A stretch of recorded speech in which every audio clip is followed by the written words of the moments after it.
Well, these days, Leanne, it wouldn't be an on the move show without checking in with Coach Belichick. You got some Bill Buzz for us. Yeah, just as much as I think we're going to have to, we make Recruiting Rumblings a segment. I really believe that we're going to have the Bill Buzz segment. That's what I've called it for now. We talked about it, of course. Opening weekend of the quiet period, prospects were on the move, making official and unofficial visits, and we know that in the Carolinas there was a huge weekend for Clemson. Which, if you've tuned into some of our Voice of College football shows, they've talked about the big weekend in Clemson, but Bill Belichick was taking the cake at his UNC elite retreat, a weekend up there. We were talking about a lot of elite blue chip guys. We talked about some top edge rushers, but one of the guys that we mentioned there that Bill Belichick was really looking to make a move on and a big impact, and it looks like it happened. Elite blue chip defensive tackle Trashawn Ruffin.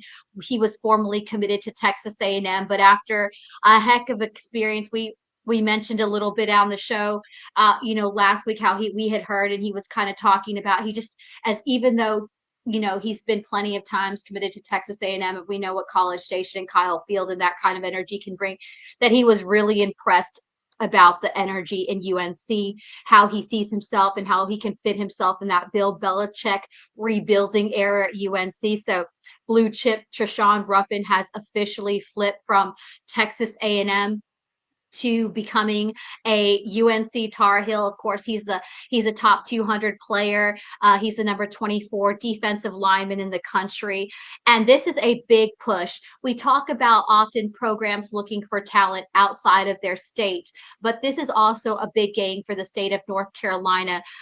We know that you know Ruffin is out of North Dublin High School in Mount Olive, North Carolina. So again, not only is this a huge win on the recruiting trail, bringing in such a blue chip, a level elite lineman, Mark, but also to be able to keep a top in-state talent in state, throwing down for the home team and becoming a Tar Heel.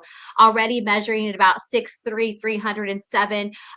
This season as a junior, he had 34 total tackles, 4 tackles for loss, 1 quarterback hurry, and 1 fumble recovery in 9 games this season over at North Dublin.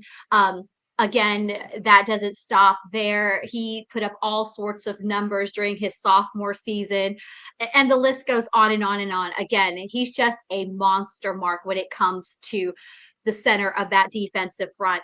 If you're talking about someone in any situation that can stop things from happening, it's Trashawn Ruffin, and you can see why Texas A&M worked in overtime to pluck him from North Carolina. But unfortunately, he is going to stay in state, and he has flipped to the University of North Carolina and will be staying in state and playing for Bill Belichick if all goes well. But again, it's a long way till signing day. So even though this verbal commit, this flip has occurred, I expect that it tends to happen when you say that your recruitment is off.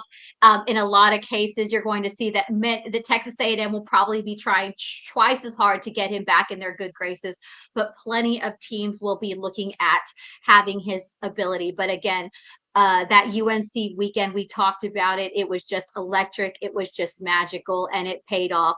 Trashawn Ruffin, the number 1 player in the state of North Carolina, top player in North State, is remaining home, has flipped to UNC, will be joining Bill Belichick as of now. Again, it's a long way till signing day, but good work by Bill Belichick and his staff, getting one of the top defensive guys in the country to stay in Chapel Hill.